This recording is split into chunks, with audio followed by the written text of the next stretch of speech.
60 లక్షల టన్నులు పండేటివి మహబూబ్నగర్ జిల్లాలో టోటల్ మొత్తం 60 లక్షల టన్నుల నుంచి 3 కోట్ల టన్నుల వరకు పండించింది ఏ హాయంలో?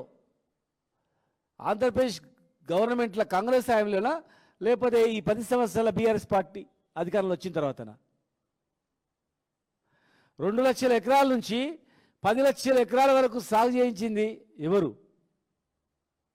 ప్రతి పొలానికి నీరు, ప్రతి చేయికి పని కలిగించింది ఎవరు? వలసలు ఆపింది ఎవరు?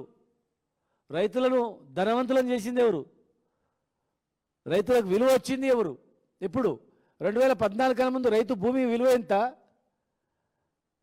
2014 తర్వాత 10 సంవత్సరాల్లో ఉన్నటువంటి ఏ మారుమూల గ్రామాన్ని తీసుకుపోండి, ఎక్కడైనా సరే తెలంగాణ మొత్తంలో మూలకు పోయినా నువ్వు 20 లక్షలు 10 లక్షలు అంటే దొరకదు.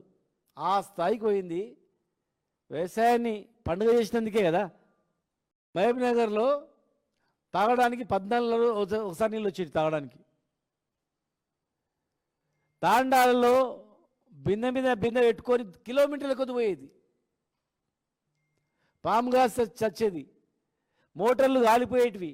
కరెంట్ ఉండకుండే 24 గంటలు కరెంట్ ఇచ్చింది. మహబూబ్నగర్ జిల్లాలో కొన్ని వేల ట్రాన్స్ఫార్మర్లు ఏర్పాటు చేసింది. వందలు కాదు, వేల ట్రాన్స్ఫార్మర్స్. లో వోల్టేజ్ వల్ల మోటార్లు కాలిపోయి రైతులు నానా అవస్థలు పడేది. మోటార్లు కాలిపోయేది, నీళ్ళు రాకుండా ఉండేది. మరి 10 సంవత్సరాల్లో గ్రౌండ్ వాటర్ ఎట్లా తిరిగింది?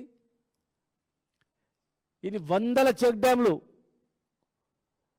70 సంవత్సరాల్లో ఎన్ని చెక్ డ్యామ్లు కట్టింది చూడండి. వందల చెక్ డ్యామ్లు కట్టింది, కొన్ని వేల చెక్ డ్యామ్లు కట్టింది బీఆర్ఎస్ ప్రభుత్వ హాయంలో కాదా?